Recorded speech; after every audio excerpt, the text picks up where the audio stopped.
हरे कृष्णा। जय श्री राधे श्याम। हरि चरण चिंतन आज की कक्षा में आपका बहुत बहुत स्वागत है जी। आज की कक्षा हम एक नया क्लास, एक नया अध्याय भी बोल सकते हैं, वो शुरू करने जा रहे हैं किशोरी जी की प्रेरणा से, आचार्यों की कृपा से और कुछ भक्तों के रिक्वेस्ट नहीं बोल सकते रिक्वेस्ट नहीं बोल सकते, कुछ भक्तों के आग्रह से कि हमें श्री जी के, तो भक्तों के आग्रह से, जैसे शायद मेरे पास वर्ड्स की कमी है, बहुत शब्दों की कमी है, तो उन सब मतलब जो भक्त हैं उनको लगता है कि श्री जी के प्रति जो मेरा भाव और मतलब प्रेम है, तो उसको मुझे ज़्यादा एक्सप्लेन करना चाहिए, जो भी भाव है।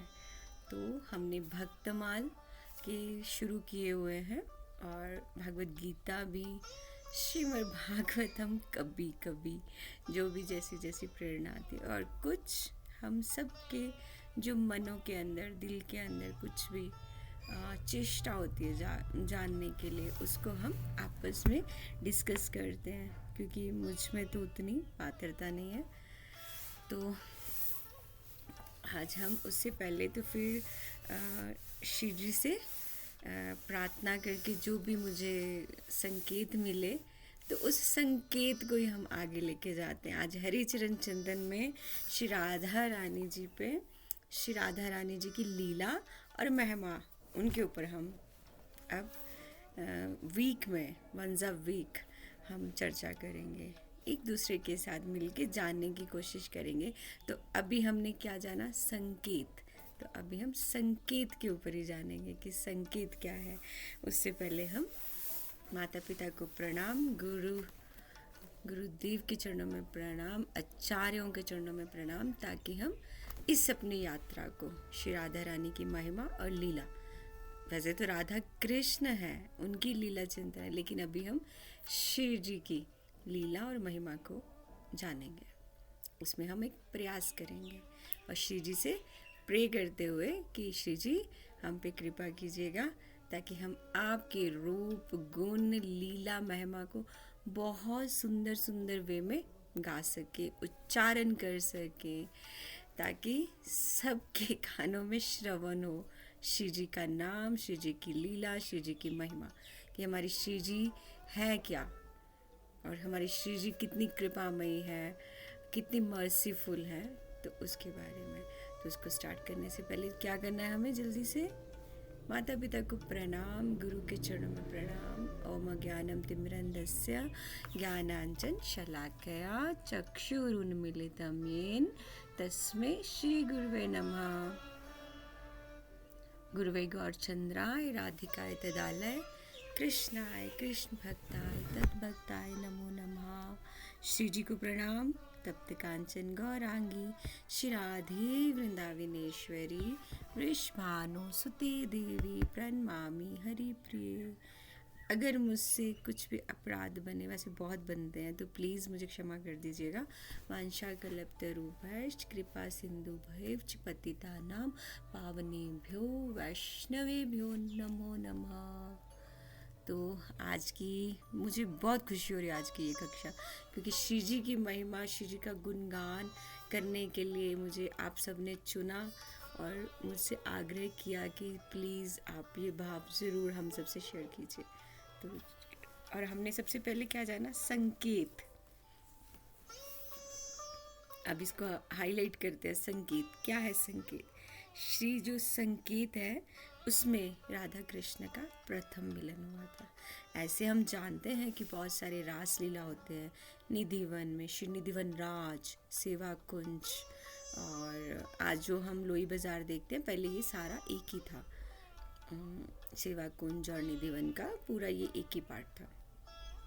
और राधा कुंड पे भी हम श्री राधा कुंड को भी जानते हैं कि वहाँ भी रास होता है, श्री जी और कृष्ण का मिलन होता है। लेकिन फर्स्ट मिलन कहाँ हुआ था, हम उसके बारे में जानेंगे। फर्स्ट मिलन हुआ श्री संकेत वन में, वन भी बोल सकते हैं, वैसे वो व्रज में ही है। संकेत एक स्थान है, उसका नाम है संकेत। उस पे हाँ शिव जी का और श्याम सुंदर फर्स्ट मिलन। हमें कभी किसी ने इसकी ओर ध्यान नहीं दिया ना। प्रथम मिलन कहाँ हुआ था? प्रथम मिलन संकेत में हुआ था। आई होप आप सबको मेरी आवाज़ अच्छे से आ रही होगी, क्योंकि मेरा गला थोड़ा ख़राब है, लेकिन मेरे पास इतने गैजेट्स भी नहीं है ना, मेरे पास कोई माइक है ना कुछ है। ये सेवा आपको सिर्फ ऐसे सिंपल वे में, तो प्लीज़ उसको एक्सेप्ट कीजिएगा।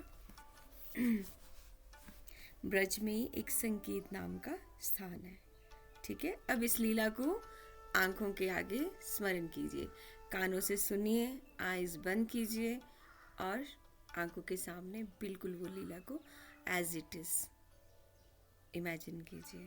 संकेत नाम का एक स्थान है। जब कालिया दमन का लीला हुआ था, श्याम सुंदर, जब वो सब जानते हैं कि कालिया नाग का वध करने के लिए श्याम सुंदर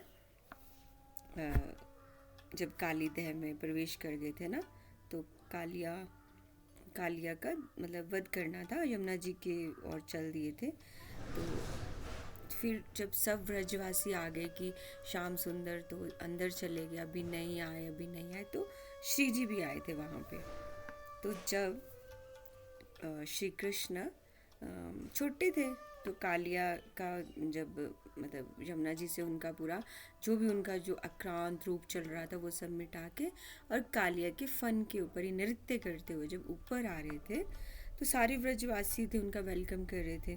लेकिन उसके बीच में, उन सखियों के बीच में बहुत प्यारी सी छोटी सी नवल किशोरी श्यामाजू को देखा उन्होंने, उनकी दृष्टि उनके ऊपर गई, तो उनको इतना आनंद अनुभव हुआ कि तब से जब से वो किसी प्रकार के कहीं भी उसके लिए बस जो वो फर्स्ट इंटरेक्शन हुआ उनका श्री जी के साथ, उसके बाद वो उनको ही ढूंढने लगे, किंतु वो किसी से कह नहीं पा रहे थे। जो अंदर उनके एक मतलब इच्छा थी, अभिलाषा आई कि मुझे उनको मिलना है, वो कौन है।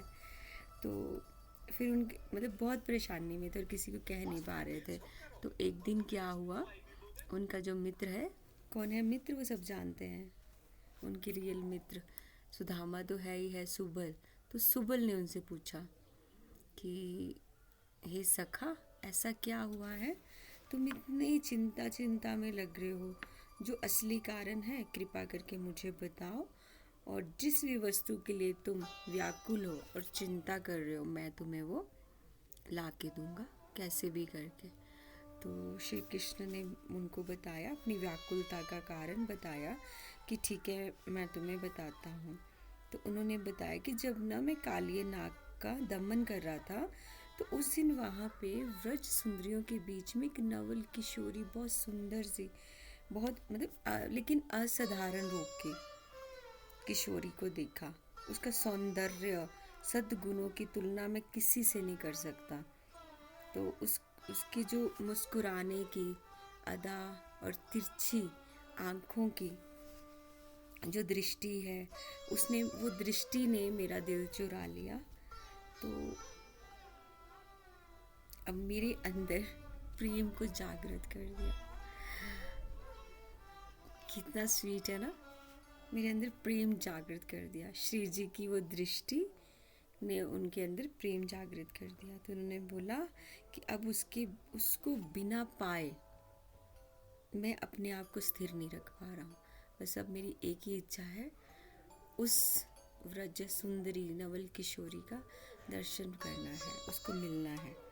तो सुबल ने बोला कि ठीक है, तुम चिंता मत करो, मैं निश्चय ही उस सुंदरी के साथ तुम्हें मिलवाऊंगा, तो जिसने तुम्हारा चित चुराया है। तो उधर दूसरी तरफ की, चलो दूसरी तरफ जानते हैं। दूसरी तरफ क्या हो रहा था, इधर कृष्ण व्याकुल हो रहे थे, तो उधर श्री जी जो पौर्णमासी आती है ना उनके घर पे एक सखी, तो मतलब कीर्तिदा मैया के पास, तो पौर्णमासी आके कृष्ण कृष्ण नाम सुनाती रहती उनको। तो श्री जी जब कृष्ण सुनते तो उनको कृष्ण सुनने से ना मन व्याकुल हो जाता था। तो और साथ में वो वंशी की ध्वनि, वो जैसे वंशी सुनते थे उनका चित्त जो है ना एकदम विमोहित होके तो उनके प्रति अनुरक्त हो जाती थी वो। इसके साथ साथ वो स्वप्न में यमुना पुलिन में कदम कानन में परम सौंदर्यशाली श्याम सुंदर का दर्शन किया।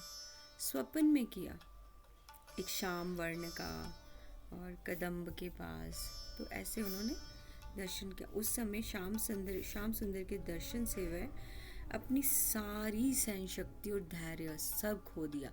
जैसे स्वप्न में उन्होंने दर्शन किया ना, पहले तो वो सिर्फ अक्षर श्रवण कर रही थी कृष्ण, फिर उनके बाद उनको वंशी की ध्वनि, उसके बाद अब श्याम सुंदर का उन्होंने दर्शन ही कर लिया स्वप्न में। इन 3 अलग अलग व्यक्ति को समझा उन्होंने और तीनों के प्रति उनके मन में प्रेम भर गया। मतलब वो इस स्थिति पे पहुंच गई कि अब मुझे उससे मिले बिना मुझे शांति नहीं हो पाएगी। यहाँ तक कि वे उस एक पल सो भी नहीं पा रही थी। श्री जी एक पल भी सो नहीं पा रहे थे। उनका टोटली चिंतन अब ये 3 पुरुष कौन है। तो उनको ये लग रहा था श्री जी को कि 3 पुरुष की तरफ मेरी आसक्ति बन गई है और उनको लग रहा था कि मेरा जो ये देह है ये पत्थर के समान हो गया। यहाँ तक कि वो सखियों के बीच में होती तो उनकी किसी भी बात का आंसर भी नहीं करती थी। तो इतना उनको कोटि कोटि समुद्र के प्रति विरह लग रहा था, विरह फील हो रहा था। लेकिन वो साथ साथ ये सोच ली थी कि मेरे को 3 पुरुषों के प्रति कैसे प्रेम हो सकता है। तो एक दिन इसी उलझन में फंसे हुए वो ज़ोर ज़ोर से रोने लगी और सिसकने लगी, गहरी सांसें लेने लगी और पागलों की तरह ज़ोर ज़ोर से, मतलब जैसे पागल, प्रेम पागल यही तो करता है। प्रेम में जो इंसान प्रेम में होता है ना, वो अपना सुध बुध खो जाता है। उसको सिर्फ अपने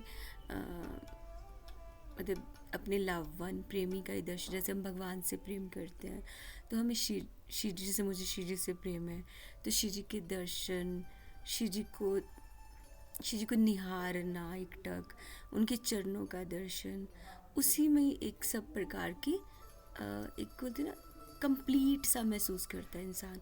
हाँ, दर्शन हो गया, चरण दर्शन हो गया। और कई बार ऐसे फील करना कि हमें सच में श्री जी के आलिंगन है, तो वो कैसा है। ऐसे जो प्रेम करते हैं उनको अपने प्रेमी के साथ ये सब कुछ चीज़ों का अनुभव होता है। तो ऐसे श्री जी वो सबको अनुभव करते विरह में बहुत परेशान। उस दिन तो उनका टोटली सब फूट गया अंदर से। वो एकदम, फिर ललिता सखी ने उनको वो अवस्था देखकर सब सखियां तो परेशान हुई, लेकिन राधा रानी की ऐसी दशा को कौन समझ सकता है? श्री ललिता सखी। तो फिर श्री ललिता सखी ने उनकी ओर देखा और बोला कि ये जो तुम्हारा हृदय फटा जा रहा है, हे श्री जी, ये व्यथा मुझे बताओ क्या हुआ है। तो उन्होंने बोला श्री जी ने कि मैं कुलवती असहाय स्त्री हूँ। उन्होंने कुलवती असहाय बोल दिया कि उन्होंने बोला कि ललिता सखी ने बोला क्यों? तो उन्होंने बोला क्योंकि मुझे 3 अलग अलग पुरुषों से एक ही समय में प्रेम है और मैं उनकी तरफ इतनी आसक्त हूँ और एक नहीं, तीनों के प्रति मुझे तीनों के प्रति विरह है, तीनों के साथ प्रेम है और मुझे इतना विरह है कि मैं अब भी उनको मिलना चाहती हूँ। तो फिर उन्होंने कि मेरा मन उनकी तरफ दौड़ के जा रहा है, तो कृपा करके मुझ पे तुम सखी कृपा करो, मुझे बताओ कि ये सब क्या है, मेरे इस जीवन को धारण करने का क्या लाभ हुआ कि मुझे ऐसे जीवन से कि मुझे एक ही समय में 3 पुरुषों से प्रेम है, तो मुझे इससे अच्छा मुझे मर जाना चाहिए।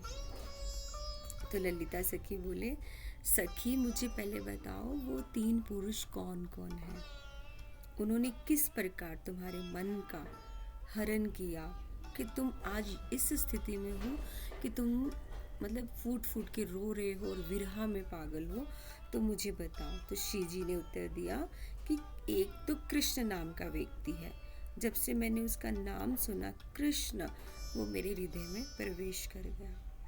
अब मैं उसको बाहर नहीं निकाल पा रही हूँ, कृष्ण नाम को मैं अपने हृदय से बाहर नहीं निकाल पा। और दूसरा पुरुष है, वो वंशी वादन करता है और उसकी वंशी की ध्वनि के पीछे मैं पागल हूँ। और वो वंशी की ध्वनि इतनी आकृष्ट हो गई हूँ मैं उसके प्रति कि मैं उस वंशी वादक के पीछे पागल हूँ। और इसके पश्चात मेरे स्वप्न में एक श्याम वर्ण का मैंने एक पुरुष का दर्शन किया, जिसकी अंग कांति बादलों नवीन, जैसे हम कृष्ण को नवीन मेघ, नवीन मतलब बादलों जैसी नीलिमा ब्लू कलर का है, और वो पीला वस्त्र पहनता है, और उसके लाल होंठ, मधुर मुस्कान उसके मुखारविंद पे परम रमणीय बना रही है। वो सुंदर पुरुष मुझे ना यमुना पुलिन पे मिला और अपनी बाहें फैलाए हुए मेरा इंतज़ार कर रहा था। तो जैसे मैं गई उसने मुझे आलिंगन किया, और मेरे बार बार मना करने पर भी उसने बलपूर्वक मुझे आलिंगन किया। अब उस दिन से उसने भी मेरा हृदय चुरा लिया है। तो हे सखी, अब एक ही समय पे मैं 3 पुरुषों के साथ कैसे आसक्ति में हो सकती हूँ? इससे अच्छा है मैं मर जाऊँ। तो जब सारा कुछ राधा रानी से सुना तो चतुर श्रेष्ठा ललिता जी बहुत चतुर, तो उन्होंने बोला सखी, ये 3 अलग अलग व्यक्ति नहीं है, ये एक ही व्यक्ति है जिसका नाम है कृष्ण। उसकी बांसुरी की ध्वनि आपने सुनी है, स्वप्न में भी आप उनसे मिली हो, ये एक ही व्यक्ति है, इसलिए आप चिंता मत करो और थोड़ा धैर्य रखो। श्री राधिका बोली, ललिता, उस नागर के मैं दर्शन करना चाहती हूँ, उसके दर्शन के बिना मेरा जीवन व्यर्थ है, मुझ पे कृपा करो, मैं कैसे उसको मिल सकती हूँ, कुछ ऐसा साधन बताओ। तो उसी बीच जब वो बात कर रहे थे तो सुबल जी का प्रवेश हो गया, क्योंकि उधर कृष्ण विरह में पागल हो रहे हैं, इधर श्री जी। तो सुबल भी आए, तो ललिता जी को एक तरफ किनारे पे ले जाके राधा रानी की जो अवस्था है श्री जी की वो बताई उन्होंने सुबल को। और सुबल ये सुनकर थोड़ा और चतुराई के साथ अपने शब्दों से बोला कि तुम जो बोल रही हो ये तो बहुत बड़ा संकट है, अब हम इन दोनों को कैसे मिला सकते हैं? ये हुई राज नंदनी वृषभानु दुलारी, और वो नंदगांव का ग्वाला। तो अब वो तो राजघराने में यहाँ आ नहीं सकता और श्री जी महल छोड़ के जा नहीं सकती, तो अब हम इनका मिलन कैसे कराएंगे? ये तो बहुत बड़ी समस्या हो गई। तो और पता, सुबल हमेशा कृष्ण के साथ रहना चाहते थे, उन्होंने अपने साथ के लिए बोला, और स्पेशली कृष्ण अपने सखाओं के बिना कभी कहीं नहीं जाता है ललिता, सुन लो तुम, उनके साथ हमेशा हम रहते हैं, सर्वदा कृष्ण के साथ रहते हैं। और सबसे बड़ी बात, राधा रानी का भाई श्रीधामा वो रहता है, श्रीधाम रहता है कृष्ण के साथ, और बड़े भाई की तरह उसकी रक्षा करता है, कुछ गलती करने पे कृष्ण को रोकता है। तो कृष्ण तो सदैव अपने सखा के नियंत्रण में है, हम बोलेंगे तब भी कृष्ण आएंगे, कृष्ण स्वतंत्र नहीं है। तो इसलिए ललिता जी ये पूर्णता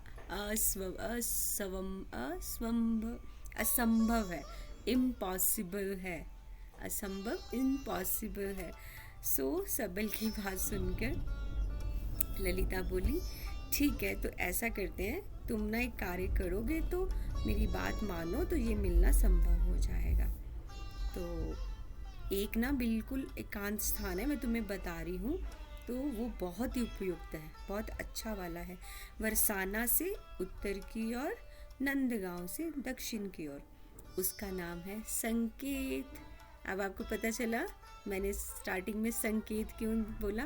श्री जी ने हमें संकेत दिया है कि मेरी लीला और महिमा की चर्चा करो।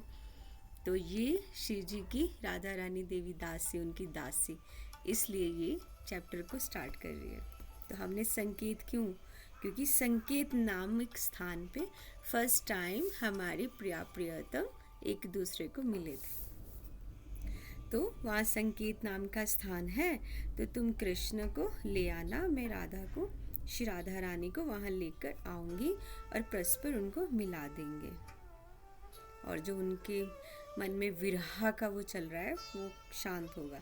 तो सुबह ललिता की बात सुनकर बहुत प्रसन्न हुआ। उसने कहा, ठीक है देवी, मैं तुम्हारी आज्ञा का पालन करता हूँ और सर पर धारण करते हुए अब मैं कृष्ण के पास जाता हूँ। राधा रानी की जो उत्कंठा के विषय में जाके मैं कृष्ण को बताता हूँ कि श्री जी भी आपसे मिलना चाहती हैं। तो वैसे भी मैं तो उनका अतरंग सखा हूँ, मतलब पर्सनल सखा। जैसे श्री जी की पर्सनल सखियाँ हैं, श्याम सुंदर के पर्सनल सखा हैं। तो हमारे अनुरोध को, मेरे अनुरोध को, मतलब वो अपने आप को बहुत वो बता रहे हैं कि मैं तो पर्सनल हूँ, तो अपनी तारीफ कर रहे हैं कि मैं बोलूँगा और कृष्ण मना नहीं करेंगे, कृष्ण आ जाएंगे और मैं ही अवश्य लेकर आऊँगा। फिर सुबल नंदगांव की ओर गए और कृष्ण से मिले। सुबल ने कृष्ण को बताया, लेकिन बहुत चतुराई से बोला, कृष्ण जो तुम्हारा चित्त चुराई है ना, मैं उसके विषय में सारा जान कर आ गया हूँ। वह पता कौन है? वृषभानु की पुत्री राधा। तो उसकी सखियों में जो सर्वोत्तम, उच्च और चतुर सखी ललिता, मैं उसके से आपके बारे में चर्चा करके आया हूँ। तो उसने ऐसा बोला है, वरसाना के उत्तर में और नंदगांव के दक्षिण में एक रमणीय स्थान है, एकांत स्थान है। तो वहाँ पे संध्या के समय नंदनंदन कृष्ण को लेकर आ जाना। तो सुबल ने अपने निर्देशानुसार कृष्ण को उस स्थान पर लेके गए और उस वन का इतना सुंदर सौंदर्य कि उसको मैं शायद अपने वर्ड से एक्सप्लेन नहीं कर सकती, जिसको देखकर श्याम सुंदर इतने खुश हो गए। और दूसरी ओर ललिता श्री जी को लेकर आई। राधा रानी, तुम जिनके दर्शन करने के लिए व्याकुल हो, तुम्हारा वही नागर अब तुम्हें, मतलब श्री जी को नहीं बताया उनको, श्री जी को डायरेक्ट संकेत वन यानी संकेत कुंज में। तो वहाँ पे पहुँच के फिर ललिता जी ने बोला कि तुम जिस नागर के दर्शन करना चाहती थी श्री जी, वो तुम्हारा नागर तुम्हें इसी कुंज के अंदर मिलेगा। तुम जाओ, उसके साथ मिल लो। राधा रानी और उनकी सभी सखियाँ कुंज के अंदर प्रवेश की और कृष्ण से मिले और वहाँ पे श्री राधा श्याम सुंदर फर्स्ट टाइम एक दूसरे को दर्शन करके आनंद सागर में मतलब डूब गए। श्री जी और श्याम सुंदर की जय। कितना आनंद का वो है हमारे श्री जी श्याम सुंदर का फर्स्ट मिलन श्री संकेत वन में। जय जय श्री राधे श्याम। आज की इस प्यारी सी लीला में ही रहिए, इस चिंतन को अपने मन में रखिए और आँखों के आगे रखिए और प्रिया प्रियतम के प्रेम में डूब जाइए। जय जय श्री राधे श्याम।